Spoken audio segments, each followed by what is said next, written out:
Hello, everybody. Welcome to the final Championship check-in podcast of the 2023-24 season.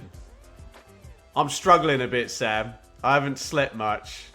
Not feeling very well, but we're going to power on through for what is going to be our last episode of, I think, a good debut season, don't you?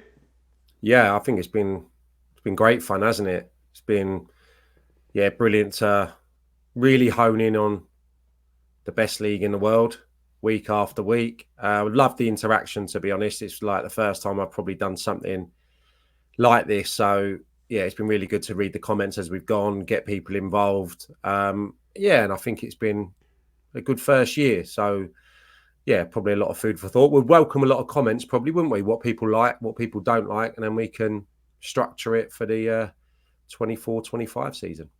Yeah, with that being said, apologies we're not live today, but I'm not feeling 100%, let's just say. But I tell you who are feeling 100%, Sam, the fans of Southampton. So let's get straight into Parkin's pick, and we can talk about the biggest game in world football.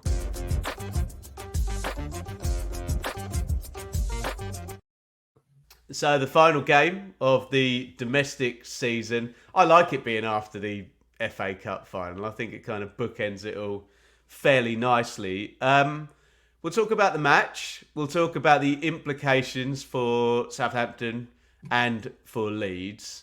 We were both there.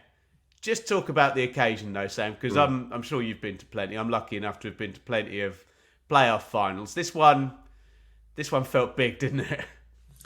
I think that's maybe the third I've been to. I went to, I think it was Leicester City v Blackburn Rovers in the old Wembley. David Speedy. Yeah.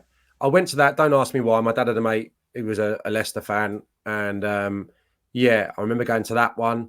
And then, funnily enough, I haven't been back until last year. Obviously, Coventry against Luton in terms of Championship playoffs. I've been to a few League One and League Two, worked on a few League One and League Two. So, I'm not, hugely versed in these days. I went on the tube and I was a little bit late because I was coming up from the South Coast, and it was an interesting journey. I went to Wembley Park because I wanted to experience it fully, I suppose. And it was a sea of white, really, when I came out of Wembley Park about 1:30, 1:45. Had a Leeds fan essentially on my lap for the duration of the Jubilee line trip, singing one or two songs, pretty good natured. It did raise a smile when I saw a Southampton fan just down to my right reading a book amongst it all. So that was a little bit of a contrast, but obviously when you got in the stadium, the colour was the first thing, when it the red at one end and the white at the other end. And the Leeds fans had all bought the scarves from the semi-final, hadn't they? Yeah, and then I suppose the sense that I got very early that there wasn't a spare seat in the house. And, that sounds like that would have been an inevitability given the magnitude of the game, but it's not always the case, is it? Up in the gods, you probably get a few spare seats ordinarily for any other game. I can speak firsthand about being up in the gods because I was in the Southampton end in the top bowl. Yeah, so I think I've been to Wembley so many times. I've been so fortunate. Obviously went as a player once, been to various cup finals over the years, and covered Tottenham quite a lot that season or two when they were there. So I know it quite well, but it does feel different. The Championship final, there's a tension as well in the air. Brilliant atmosphere. So thoroughly enjoyed it. Great to be there. Did we get a great game? No, I don't think we did. Was it slightly more open than the majority? Yeah, I would say so. The first half felt a little bit more open. It wasn't a brilliant spectacle, but I think the most important thing probably from a neutral's point of view is that the right team won, and the right team are going to be playing in the Premier League. In the case of that game that we witnessed, I thought Southampton were better. Yeah, so, I mean, you and I both backed Leeds in the end, but we both also suggested that we knew what Farke was going to do. We knew he was going to try and ride out the 4-2-3-1 3-1 and go with Piru and Ruter, we weren't entirely sure what Ross Martin was going to do. And we kind of mentioned all the options he had. But it worked out really nicely. He went for the 3 at the back, and you pointed out that Ryan Fraser's kind of shuffling back on that side that Willie Gnonto would be playing for Leeds. And the guy that turned out to be the match winner, playing down the middle, but still able to pick up his positions. And this, we're talking about Adam Armstrong, this in spite of Che Adams being fit. Were there, I suppose there's no surprises about how Leeds pitched up, but were there any surprises that Russ Martin showed up like that? No, I don't think so. I think that he obviously had a look at setup and a way of playing in that game at Ellen Road back end of the season. I mean, only he would know why at this stage of the season he decided to change things. And I think depend on that back 3 and that goalkeeper McCarthy who's come in circumstantially in the last weeks of the season, and put more of an onus on defending and being a little bit more conservative. So from that perspective, I think he deserves enormous credit, because Leeds had the majority of the ball. It felt like a very different Southampton over the last few games. They went a little bit longer in that second leg against West Brom in terms of the distribution. And I think there was a acceptance that the 3 centre-halves, in particular, that role that you described for Ryan Fraser, we're going to have to defend. We're going to have to be really diligent and regimented with their positional sense. And I think that they repelled everything that Leeds had, really. I thought the 3 centre-halves were outstanding. I really did. I think it probably suited them that Leeds don't sling too many balls in, and they don't really have an array of players who love getting in the box and attacking the ball. Aerially, that is. They don't have brilliant physicality. And I think the 3 that Russell Martin selected in the last couple of games of the season were perfect to carry out this game plan. So I think that there must have been instruction to play slightly differently. And I think we witnessed that with McCarthy coming in pivotal within that as well, Ben, because he doesn't really want to get the ball at his feet and stroke it around. So he put one into the stand, didn't he, fairly early, and you were like, okay, I can see where this is going to go. But how well did he do? Because if you rewind a month, I said, oh, this could be a pivotal moment in the season, Bazunu going down. So for him to come in and show not only the security with his hands, taking crosses, I thought he showed real leadership in different ways. So that was my take on them kind of defensively. But going forward, still, they created arguably the 2 best chances of the first half. Armstrong in left-hand side of the box, and in for the goal, and 2 lovely, intricate little bits of passing football where the number 8s were heavily involved, getting freed up between the lines. So still, despite them obviously setting up differently in my mind, they still had it within them to play some lovely stuff, play through the lines. Leeds didn't have that. So Southampton give you that because they have it in abundance, and they're obviously coached every day to play that way. And Armstrong is one of the best at finding space, playing on the shoulder and getting in. So it's a very Leedsy goal, Sam, wasn't it? As in, they nicked it round the corner, touch through.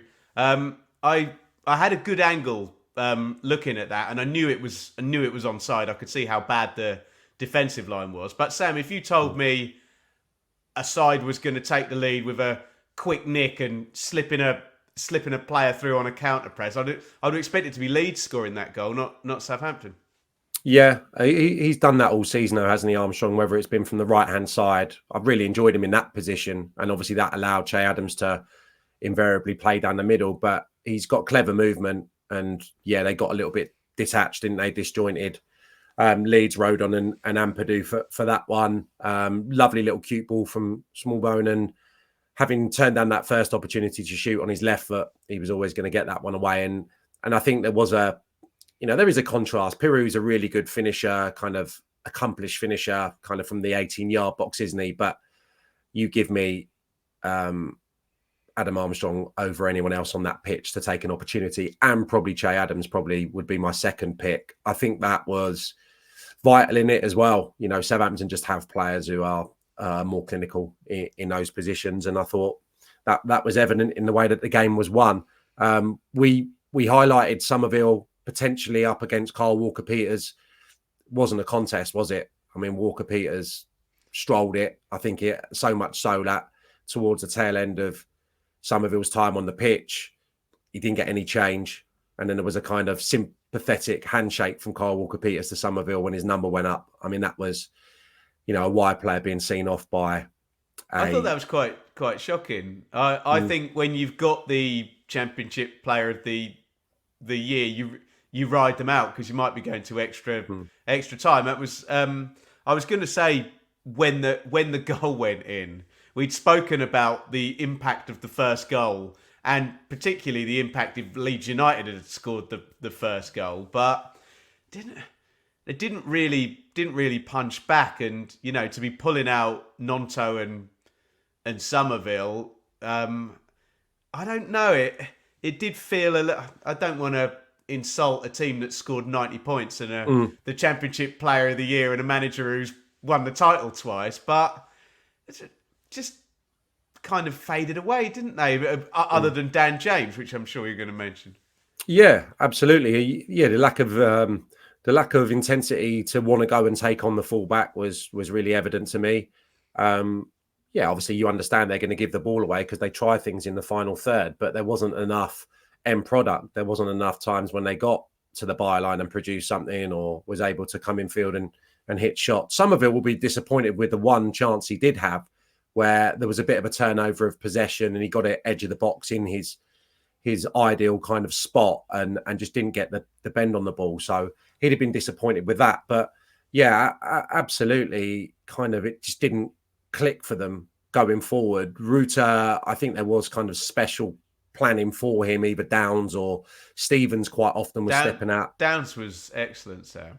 He was, yeah, and really good. So either he was getting around Ruta early part of the game, then Stevens seemed to have adjusted to kind of stepping out of the back three to get close to him and close down his space. And he had one of those afternoons where he tried stuff, and at times this season it's come off, but his touch was going astray, or his shot wasn't finding the target. He had one, didn't he, late on? So it just wasn't their day. But I mean, that's too simplistic to say that. And I think the manager has to take a portion of the blame for not probably having enough up his sleeve in terms of changes, you know, changing the shape, asking different questions of Southampton. When after 70, 80 minutes, it looked like they were running out of ideas. That's where the manager's got to earn his money. And that's why, even though I'm probably reacting to what I saw on Sunday, you know, it's still a question mark as to whether he should be handed the keys again next season, given that there does seem to be a lack of flexibility, a lack of variation. And in contrast, Southampton clearly are, I wouldn't say better coached, but tactically they have more in their armoury, that's for sure. It was just that moment. It could have really unlucky from James, wasn't it? It was a great little, you know, inventive give and go with the ball off the ground. Normally that's played on the floor around the area. And honestly, that could have completely flipped the game. And remember the Leeds game against Leicester where they looked like they were on the way to a defeat. They got the goal and all of a sudden, you know, completely flipped on its head. I could have seen that happening, actually, even though they hadn't been great in the second half. And that was it when that hit the bar. You kind of knew then, didn't you? Yeah, there was the little low shot, wasn't it? The one he cut across with his right foot, but McCarthy saved quite comfortably down to his left. But yeah, I was right behind that. You're kind of willing it to go in because you quite want to stay put and have the additional half an hour, but with the same kind of sense that it would have been possibly slightly unjust. But I'm with you. I think that could have flipped the game 100%. James injected a little bit of something obviously, I think they finished with a back three, didn't they? Just because he had Joseph on as well, and Ruta Piru was still on there. It was pretty blunt instrument, wasn't it? It was just get as many attacking players on the pitch I as you think can, he must have wasn't had Archie Gray was his position changed to right-sided centre half. I think James was in one of the wing-back positions. So yeah, he was just getting as many forwards on as possible. But I'm not suggesting that should have happened earlier, but something should have changed, I think. And that's probably the criticism that Daniel Farker rightly will face when people critique that final and look back over the last weeks of the season, how Ipswich stole the march on them and how this game got away from them as well. I think there is just an understanding that they have incredible forward players like they showcased in that second leg against Norwich, and he hoped that lightning was going to strike twice. But unfortunately, Southampton are, as they've shown across the 3 games this season, they're a much better outfit than Norwich, and they had Leeds' number this year. So yeah, it was a rally. Was it concerted pressure over a period where you smelt that the goal was going to come? No. And the messages that I had from people that were watching it at home suggested that as well. Leeds really didn't show their best on Sunday at all. I think as well, they've not been great on attacking set plays, Leeds, haven't they? And sometimes, you're chasing a playoff final. That's the way back, force some set plays, put the pressure on, and they just weren't able to do that. So yeah, just on that, I think the BBC Leeds co-commentators, John Newsom, the old centre half, and we had a laptop open just on the bench in front of us, and obviously the BBC put a few quotes up and what have you, and he was bemoaning the lack of threat from set pieces. So he was a bloody threat from set pieces, wasn't he, John Newsom, for God's sake? Yeah, I think. Sorry, I haven't got it in front of me, but I think they scored 8 goals from set pieces. I think it's the 4th fewest in the division for a team that finished 3rd. That is, some going, isn't it? Really, to be that limp from dead ball. So again, that was evident. But again, goalkeeper McCarthy, physical centre halves. Yeah, I'd probably say if I was pushed, Bednarek maybe was my pick of the bunch. I thought Harwood, Bellis, Stevens, and Bednarek were brilliant. But yeah, I thought Bednarek gave Piru absolutely zilch over the 90 minutes. I'll get called biased because he's a former Ipswich player, but I did think Downs. Yeah. And I suppose with a different refereeing performance, I think Downs could have got booked, and that might have changed how he was playing. But you're right. In terms of when you actually look, if you take Strauch out of the Leeds team and, Bamford as well, the physicality battle was in Southampton's favour, wasn't it? So look, I thought sorry, I was just going to say, I thought that the substitutions were quite interesting. Obviously, the David Brooks early one for a Dozy, and then I can't recall exactly what the permutations was in the second half, but Adozie found himself playing the Ryan Fraser role. So if you think Adozie's come on after half an hour for David Brooks, so that's an hour, and Adozie for a period was having to do what Ryan Fraser had done before he was substituted. So that in essence was playing the whole left-hand side. So you not only are the left winger at times in possession, but you had to get back in, double up on Nonto and essentially become a left back, a left wing back. And that's why he was sacrificed with 10 minutes to go. It's never nice as a substitute being substituted, but when it was happening, I completely understood it, because it was that time in the game when he felt, you know what, I need someone who is actually more defensively minded in that position to get us over the line. Ryan Manning comes on for 10 minutes. As horrible as that is for Adozie, I thought that was a great substitute at the time. Really clever from Russell Martin. And it just meant you didn't have someone blowing out of their backside down that side. You didn't someone who was like, oh, really? I've got to go and track to the edge of my 18-yard box. You got Ryan Manning, who's a left back, who'd be happy to sit in there and see the clock down. So, yeah, I thought that was an interesting moment, because the natural reaction is, oh, no, he's going to have to put his arm around Adozie here. But I think it was really clever in getting Southampton the victory. So congratulations then to Southampton, and commiserations to Leeds. And, it goes back into this, that we've known this, Sam, for 6 months, that someone was going to score loads of points and not get promoted. We knew someone was going to get left holding the baby. For the most part, we thought Ipswich would drop off, but they didn't. They had an incredible season, didn't they? Let's talk about the implications now for both clubs going forward. And we know in this ridiculous system that we've got that it's not just like moving up a level. It's like winning the lottery or not winning the lottery, the difference between being in the Premier League and being in the Championship. That'll affect Leeds possibly more than Southampton. But talk to me about Southampton. Talk to me about Russ Martin in the Premier League. Southampton, who had 11 straight seasons back. Do we get a potential Nottingham Forest issue where I know Harwood Bellis, there's an obligation to buy and that deal will go through, but will Downs be there? Will Adams sign up the new contract? Will they immediately be weaker? You know, we've had this said about teams, especially Sheffield United last year. I'm not suggesting it will be like that. Where I think you yourself said, oh, well, that team in the Premier League is not as good as the one that was in the Championship. Talk to me about Southampton and how they can take the Premier League. I'm gonna blow my nose while you do it, so I'm gonna hit mute. Go ahead.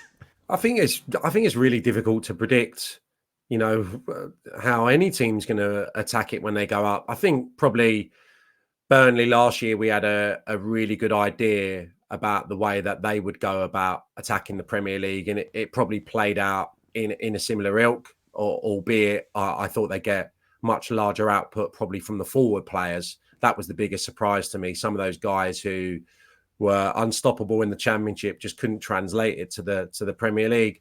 I don't think Russell Martin, you know, watching him from afar and really enjoying his football will be up for changing too much.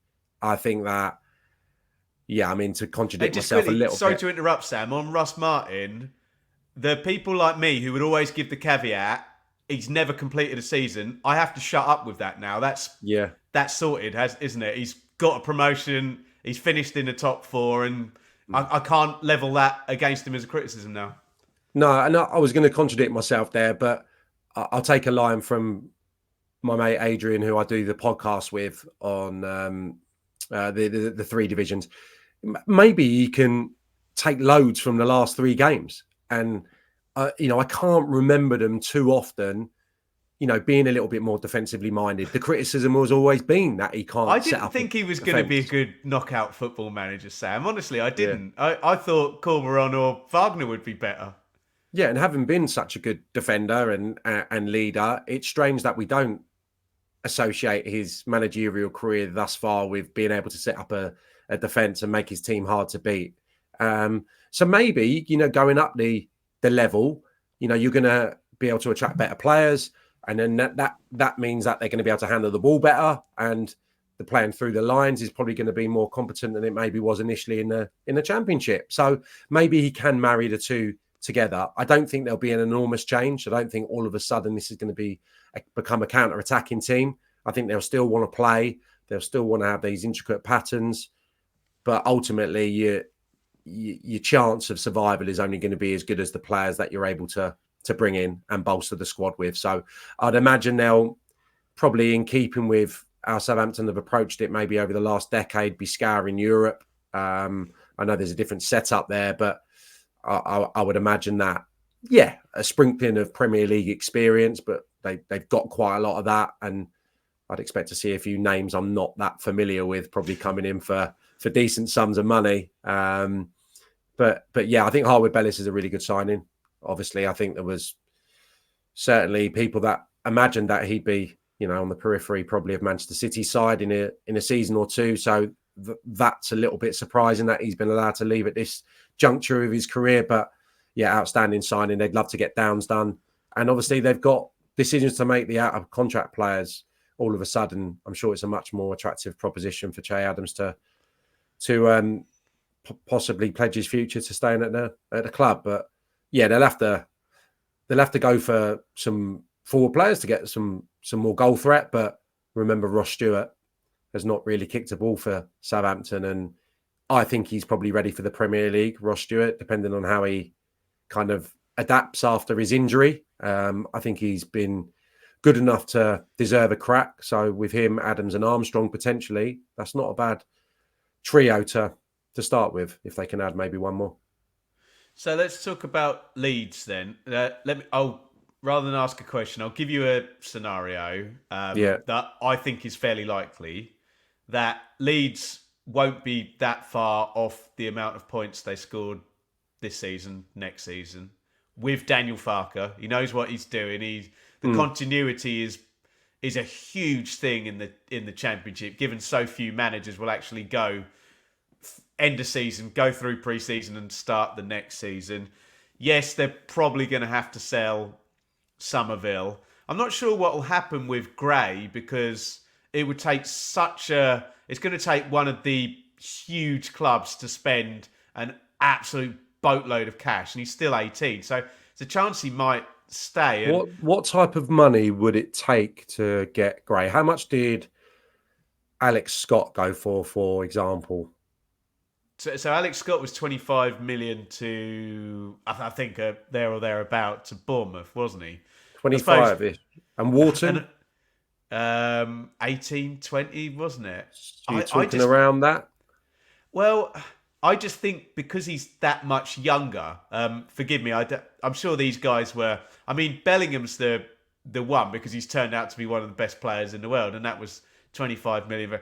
I don't know. I just feel the fact that he's only 18, that we're a few years on and the fees inflate a bit, and he's played at such a high level. I just wonder, and he's going to be a central midfielder, isn't he, rather than fullback?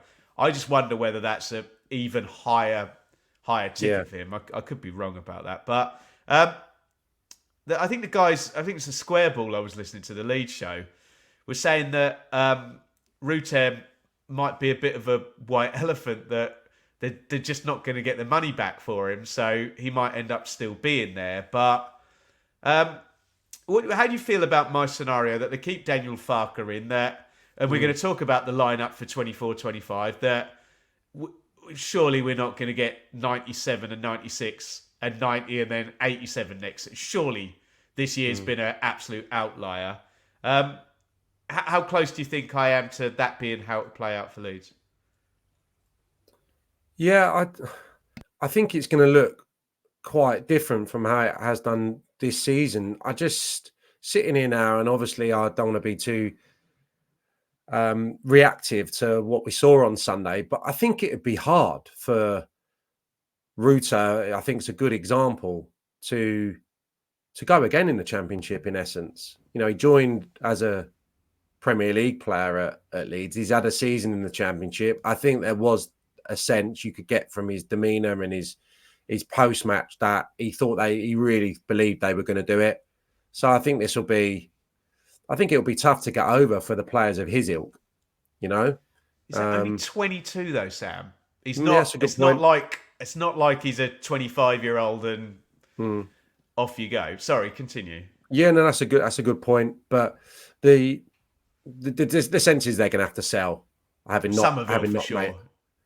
not made it. So yeah, that's going to weaken them significantly. But again, they're going to have the ability. I'm sure. I know there was a story doing the rounds yesterday about the financial problem that they have in terms of the debt. I think that they have accrued.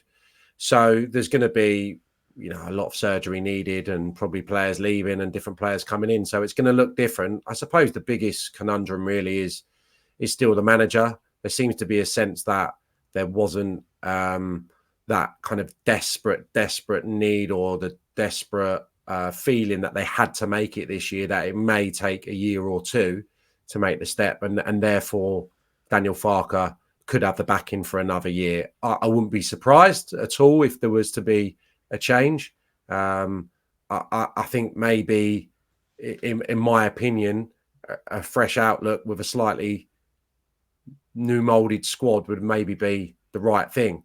Sam, we can't forget how unlucky they've been to score 90 points. Yeah, that's the reason I'm saying it so tentatively. Yeah, I think the biggest disappointment, I don't know, Sunday will be a huge disappointment because they didn't play at all. But the way that the season went after that, you know, victory over Leicester, when you felt that they probably had the momentum to go on and do it, I think the way that filtered out will probably even be maybe more of a disappointment, thinking about that QPR game in particular. which was really the end of the challenge. So I don't know. It could go either way. Straight in the aftermath of Sunday, I thought that they'd probably make a change, but it's only now that I've read a little bit more and gauged the feeling. It seems like Daniel Farke's probably got the backing for another year, but again, it's going to be a very, very different looking Leeds United. I think they'll take to the field next season.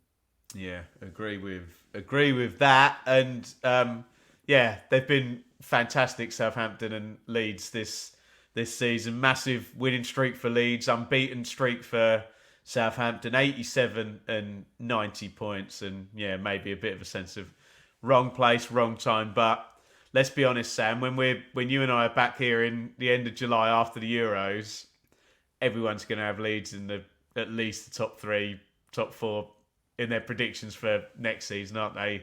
And we won't know what the recruitment's been like, but we'll certainly know who the manager's going to be. And I'll stick my colours to the mast. I'd run with Farke again, but I accept your argument that you might want to spruce it up. Anyway, speaking of managers wanting to spruce things up, let's try and get across this ridiculous managerial merry-go-round, Sam. By the way, if you're watching on delay, get your comments in on the playoff final and Southampton and Leeds, and we've gone chapter and verse on that. So, still plenty to talk about. We're in the rare position where we can tap into your Chelsea expertise for one of these stories. But the first one, Sam, has got to be the return of Wayne Rooney to the Championship. I put a video out about this, Sam, and I bet you can guess what the response was like in the comments.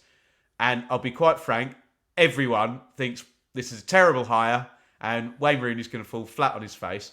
I don't necessarily agree, but I've had my say. Rooney to Plymouth, Sam. I think I'm going to rein in from what I said on another podcast I do, having had a few days to maybe mull it over a little bit further. Yeah, my immediate reaction... You get more conservative in your old age here, Sam. Yeah, my immediate reaction was one of huge surprise. Why are they possibly thinking that Wayne Rooney's shown enough in his managerial career to this date to suggest that this is another position that he should occupy?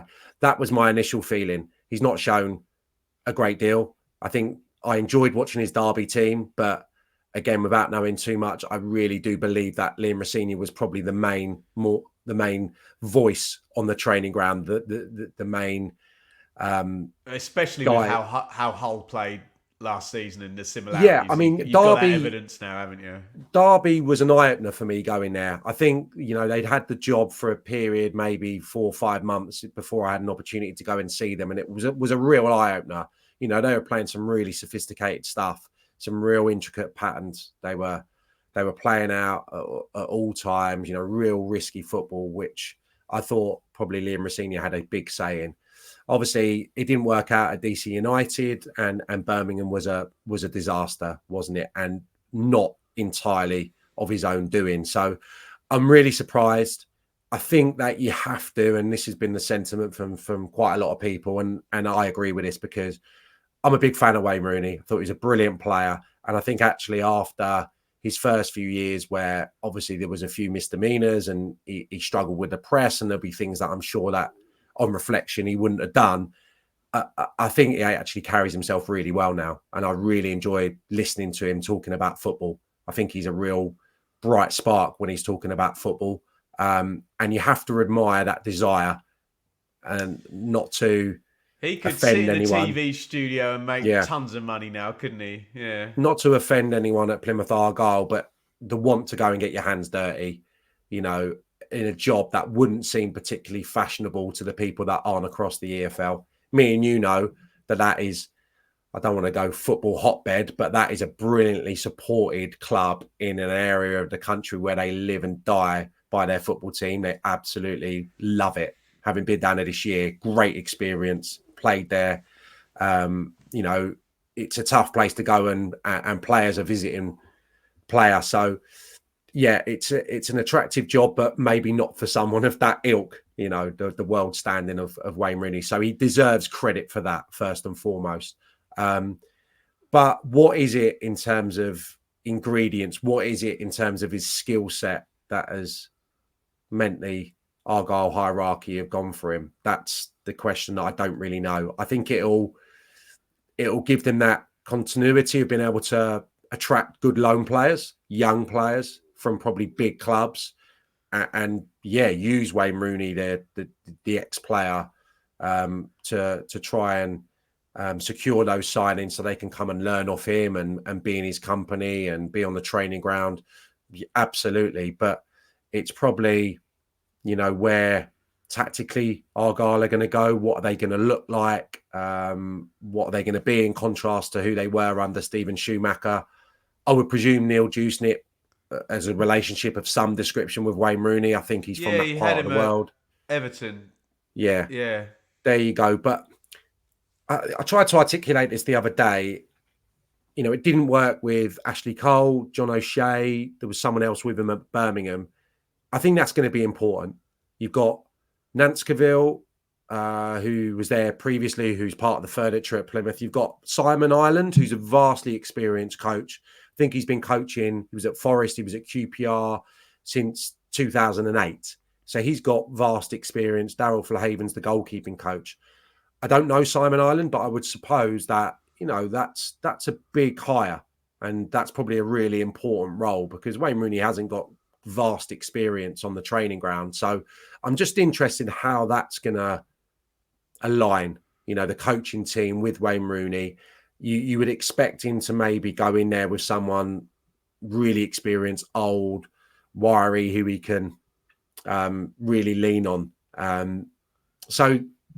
Simon Ireland's probably going to be that for him in a sense, despite not being an elder statesman. Sam, if he's got the relationship with Dewsnip, he'll be the director of football or sporting. I don't know what his job title is. So maybe that gets ticked off in there. I don't know if that's what you would mean. I suppose like the biggest feeling that I've got is that this is a really tough job next year to be anything 21st. But a team that, anything but a team that's going to just have to survive. So I think that's why it's so fascinating. It's so fascinating, what they're going to look like in terms of the setup. Are they going to be what he basically was tasked to do at Birmingham? Is that going to be what Wayne Rooney's kind of mantra is going to be and going to be his style? Are they going to try and be a really high possession football team? Or is he going to tap into what has got them success the last few seasons, which has been pretty good fun, attacking, going to concede some, probably going to get blown away at times away from home, but probably going to put many a team to the sword at home park as they have done over the last couple of seasons. So fascinating. But it's a surprise to me, and I'm a little bit concerned about them. But obviously, as I said, I think he deserves a lot of credit for taking it on. Good luck. Good luck to Wayne Rooney. Certainly not one I saw coming at all. But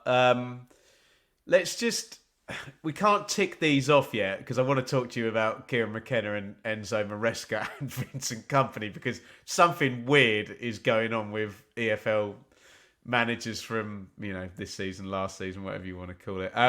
Johannes Hoff-Thorup, we expect to be the Norwich manager. I must admit, I haven't done my due diligence on him yet, so we'll put something else out on the channel down there. Tim Walter is still the hot favourite for Hull, but we're not any closer, I don't think, to anything being announced. And radio silence from Sunderland, so there's still potential jobs going there, and we'll deal with them on the channel as and when. But with it, I don't understand this. I really don't. And you're really close to Chelsea. And Bayern Munich is a huge club, and Manchester United is one of the biggest clubs in the world.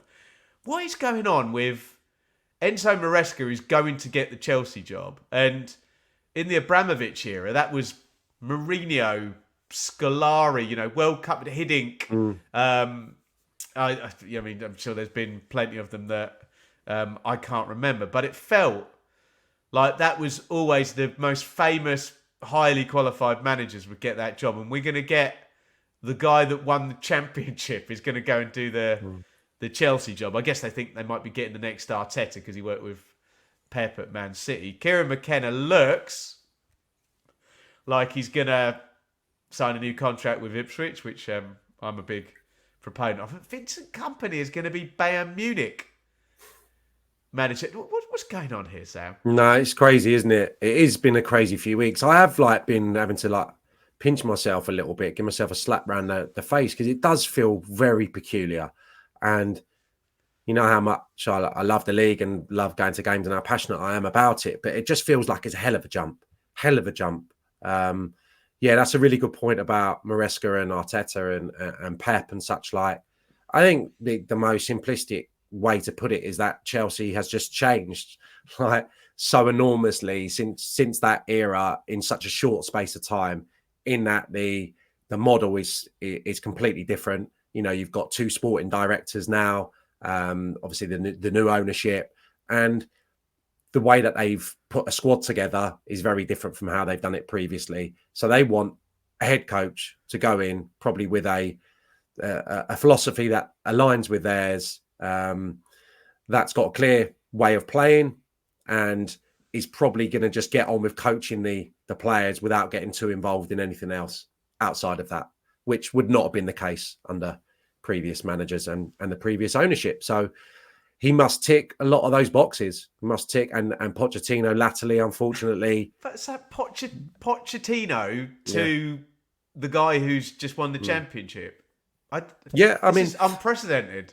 Yeah, and you know the reason that it's difficult for me to fathom at the moment is that I've been there at every game, and obviously I've seen the shoots of recovery, and I've seen the performances over the last kind of 2 months of the season. People were saying, "Oh, that muddies the water." Well, you know, really consistently through the season, with all the problems that he's had to deal with the injuries and such like, and the lack of balance in the team, the lack of leadership really at times this season. I still think tactically Pochettino surprised me and impressed me quite a lot this season. So the last few weeks of the season wasn't a huge surprise. I think we've seen the improvement in the younger players, Madueke and Mudryk too in particular, who have found the level of consistency that maybe I didn't believe they were capable of at times in the early part of the season. So I saw the kind of fruits of Pochettino's labour and what, you know, everyone suggested he would be working with younger players, which obviously evaporates now. And Maresca has to, if it is Maresca, start from afresh. I suppose the other surprising element to us would be that despite on occasion, you know, I think back to the game at Southampton that I was fortunate to be at, where Leicester were magnificent. Norwich a few days later played really good stuff. In the main, it's been a season for Maresca and Leicester that's been kind of littered with criticism from his own as well. So that's probably the most surprising element to it. We follow the Championship. We've enjoyed watching Leicester, but the manager hasn't half come in for some criticism at time this season. So if it was a Burnley Vincent Kompany scenario from last season, and he pitches up at Tottenham, which was the rumour, or Chelsea, we probably wouldn't have been overly surprised. This one... And you would still have been saying, well, that's a big jump. You would have done, and you would have said, and I did say, he'll get there. He'll get the Manchester City job, even if it goes belly up at Burnley. That would have been my feeling last year. So this is, I think it's taken everyone a little bit by surprise, but to add some balance, they won the league. The system that they adopted at Leicester was taken on board very quickly by the players. He strategically signed some players in vital positions. The recruitment was really good. Thinking about Fatawu, Harry Winks, for example, the goalkeeper was really good. Mavadidi, you know, those four, along with the vast experience and the steel that Ndidi and Faust and people like Vestergaard brought to the party, they made some good signings, and he got the best out of some of the younger players in that team. So I think that will be an ingredient. That will be an ingredient, albeit I think if you look at his track record, was he at Parma maybe? I think I heard. Not for very long, yeah. And I think there was either a lack of young talent or inability to use them or something along those lines. So I don't think he's always been maybe associated with getting the best out younger players, but I think we did see that at Leicester, and obviously that's going to be a part of it in improving the obvious outstanding talent that they've accumulated at Chelsea over the last year or two.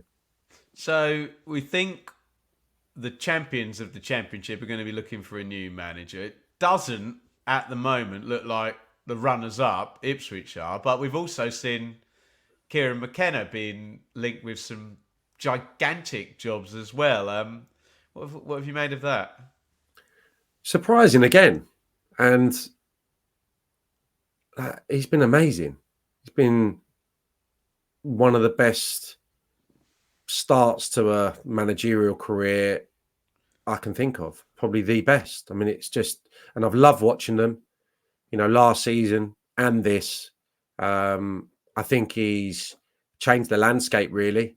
And I think loads of managers in League One and the Championship would just say how difficult they've found it to face his teams and how tactically they've been so different and so much to admire. So I'm not surprised he's been linked to jobs. The magnitude of the jobs, absolutely, I am surprised. I suppose to add a little bit of balance, obviously he's worked at Manchester United and been close to it previously and been on the fringe of it. So that gives him some credit, I suppose, in the bank. But I suppose the biggest thing, and again, forgive me if it's quite simplistic, but you're going from a dressing room with very good Championship players, very good League One players, not enormous egos in the majority of cases, to walking into one of the biggest 10 clubs, 5 clubs in the world, potentially, which I think is a real challenge. I think probably Graham Potter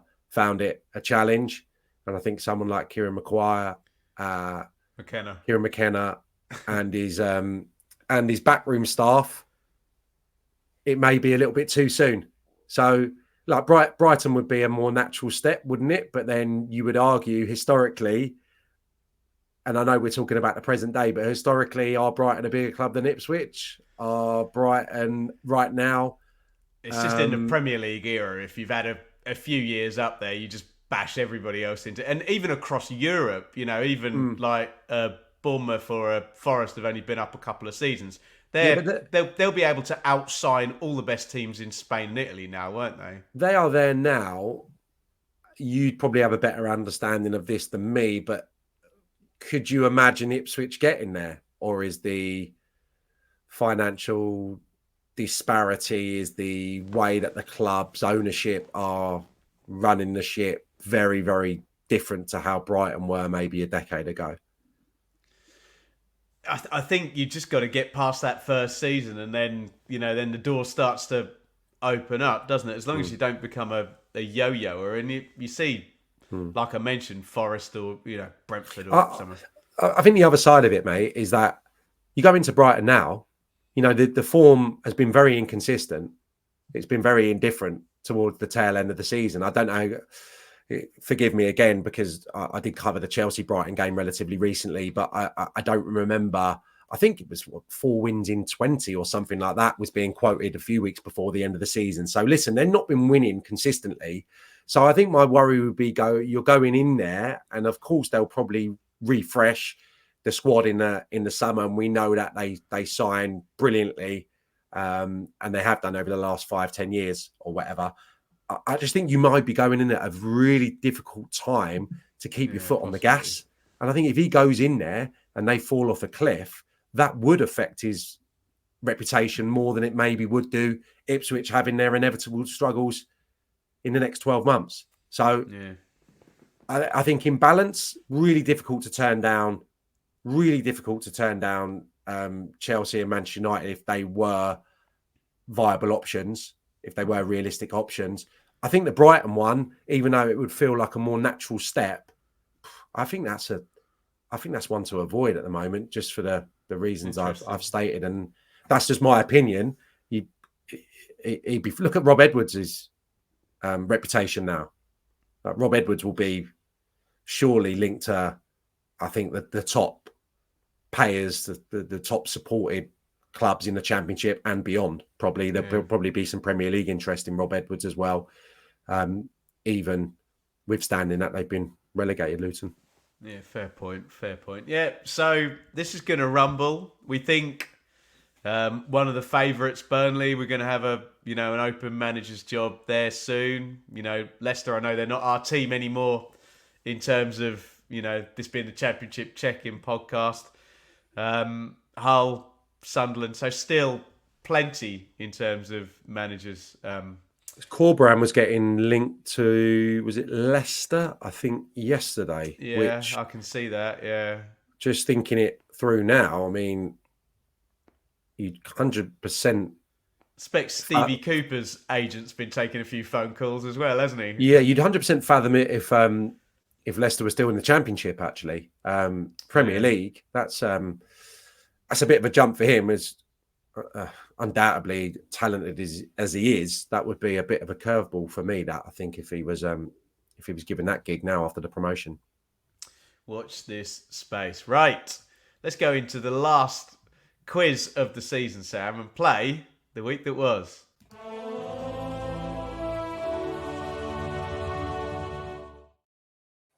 So it's on a knife edge because I'm 1 point behind in our running quiz with Fev, who's been brilliant all season. So big thank you to him at Fev's Football Analytics.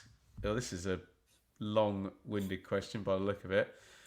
So it's 18.5 to me and 19.5 to Sam. Can I get a late equaliser? Do you want to be asked first, Sam, or do you want to ask me first? I'll go first. So we're just going to give 1 point for the victory today. So it's either going to be a 2-point margin victory for me, or you're going to tie it. Yeah, exactly. Yeah. So okay. I can't win it. I can only draw a level. Yeah. Because there's 5 points to play. There's 5 questions, isn't there, here? So we're just doing a cumulative. So am I asking you? Sorry, I can't recall what I just said. Whatever you want, mate. I'll ask you then. Okay, so let me close my phone. So this week, it's about the 15 teams who didn't get promoted, didn't make the playoffs, and didn't get relegated. So it's the teams from 7th to 21st. Okay. So you need to name the team that, number 1, had the least wins. And there's actually 2 teams tied. So I will give you the point for just naming one of them. And I'll give you 2 guesses to be kind. Well, so who was down there? Plymouth in 21st. I can't think who was 20th in the end. So who had the least wins? Plymouth will accrue you your first point. Well done. Great use of accrue there, Sam, as well. Who had the least draws? Which is a hard question. The least draws. Someone inconsistent.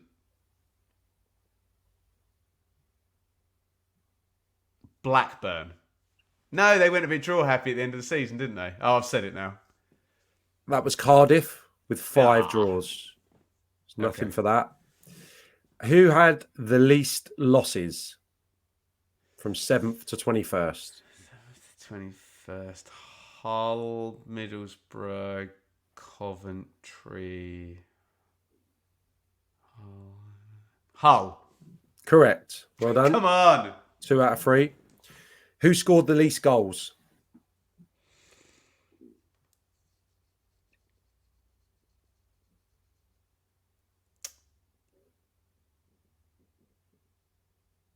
I'm going to say Plymouth again. Sheffield Wednesday. Really? With 44. I probably would have gone QPR there. That's surprising. Okay. And who conceded the least goals? If you get this, I'll give you the money myself. Coventry. Bristol City. Bristol City. Wow. Okay. So you got 2 to beat.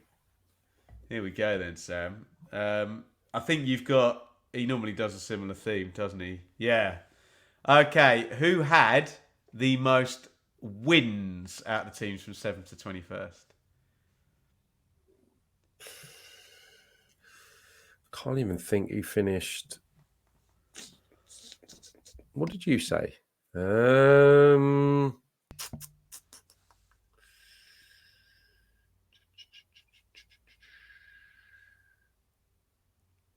I'll go for Hull. Middlesbrough with 20. Didn't even think of them now. I was going to go Preston. Who had the most draws?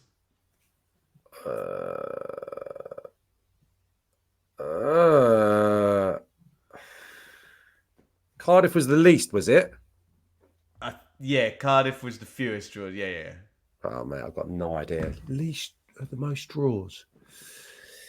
Did they draw many? I almost want to say Hull again.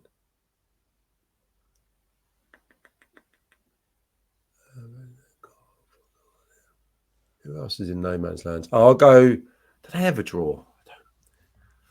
Bristol City?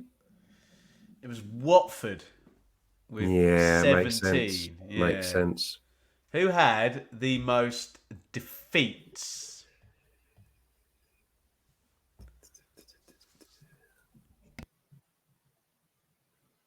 QPR. You were on the right track. It was Sheffield Wednesday who stank it out before surviving, didn't they? So I need both of these. You need both of these, yeah. Who scored the most goals?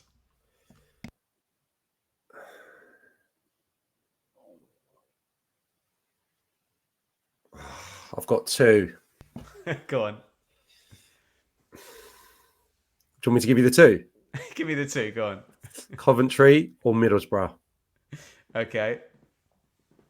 You were smiling early doors there. Coventry. I did try not to give anything away. It was Middlesbrough. No! Oh, I was sure.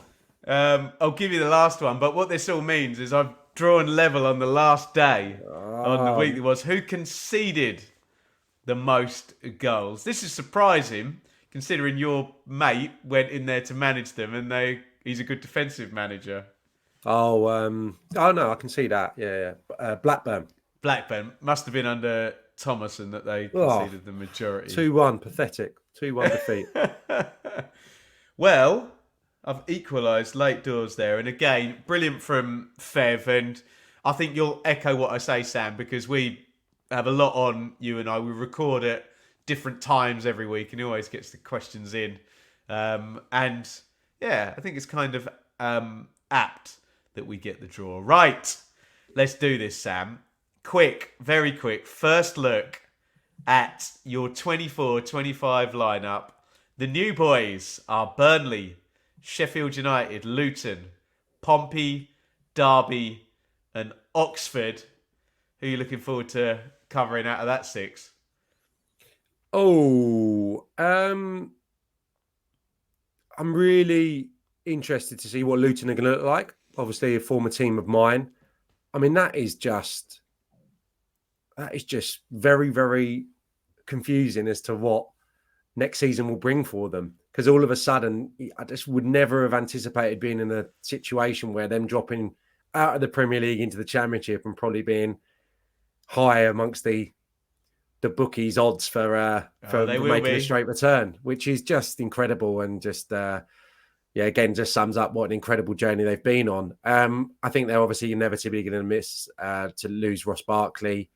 I think maybe Adebayo probably did himself a load of credit in the Premier League. Doughty on the left, Carlton Morris. I thought he was the one maybe that I thought in an attacking sense had the ability to make that step up, and I probably think he did enough as well to maybe be in the conversation for a move. Some of those promoted teams will probably look at some of the Luton lads and think maybe can we tempt them to stay in the Premier League. So, and the manager, if he's going to be there, will be interesting as well. And what kind of style they adopt, how they're going to play, are they going to be exactly as they've tried to be in the Premier League? That'd be interesting. And probably Portsmouth would be my pick.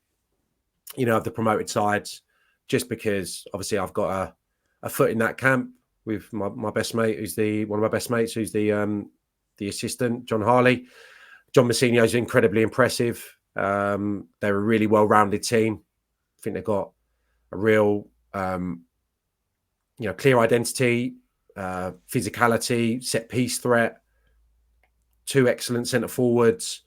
I think they'll look to probably go again to some of the loan players they had last season. Robertson from Manchester City was very good. Andrew in from Chelsea. I'm not sure how that will work out logistically in terms of his contract, the funds available. Kamara from Norwich was a good player, but I think he probably goes back into... the Norwich fans fancy him. Yeah, I think he goes back into the reckoning at Norwich. And two excellent centre-halves, Shaughnessy and Regan Paul.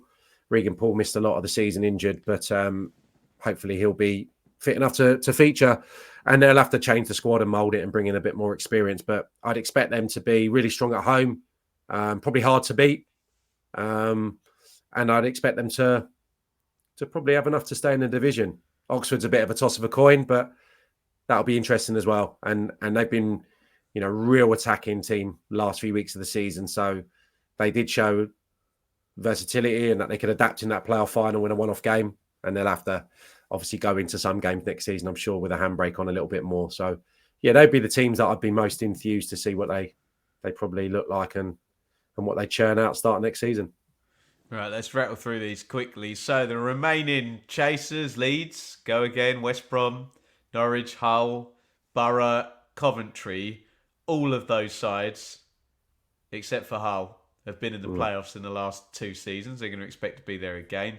The mid-tablers, maybe we can get someone challenging for the playoffs out of Preston, Bristol City. That'd be interesting under Liam Manning. Cardiff, Millwall, Swansea and Watford. And the survivors, Sunderland, Stoke, QPR and Sheffield Wednesday particularly. I think I'm going to forecast a trend up for some of them. Blackburn and Plymouth under Wayne Rooney.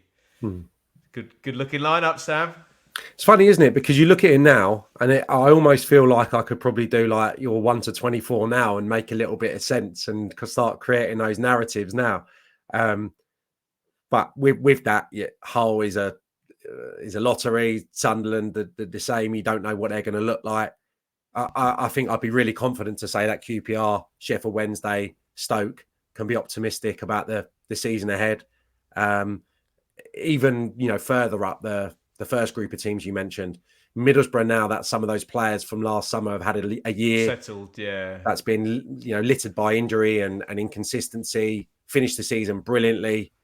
I think Michael Carrick showed in that first year that he's got something that could be encouraging. And West Brom with the new owners can keep hold of Corberan and finally probably remold that squad. That probably needs quite a bit of churn this year. Get a couple of strikers for Corberan to work with next year. That's got to be the prime targets. Then they probably catapult themselves right into my thinking for automatic contenders. So again, looks like a good league. There's not too many I would pinpoint right now for struggles. There maybe be some in that middle group. Maybe Cardiff, Millwall. Plymouth, obviously, we spoke of earlier. They're all a little bit of question mark for me at this stage. And again, it probably depends on a lot, what the squad's going to look like and what the approach is going to be start of the season. 100%. And that brings to an end the first season of the Championship Check-In podcast. As we said, we really, really enjoyed it. Big thanks to Fev, who provides all the questions. Big thank you to the guys at Match Bingo for sponsoring us throughout the year. You can play Borussia Dortmund versus Real Madrid over on Match Bingo in the Champions League final on Saturday. And I guess the last one, Sam, is a big thank you to you.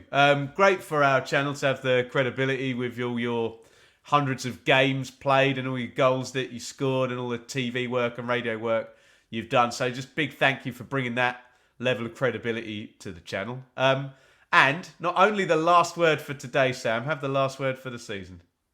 No, it's been a pleasure, mate. Really enjoyed working with you. I think we owed it to each other after all those hours that we spent annoying each other in the green room, the TV studio. No, it's been great fun. Really enjoyed the interaction, and it's given me extra impetus to pay even more attention to this great league that we both love. So have a good summer, mate. Enjoyed it, and see you in August.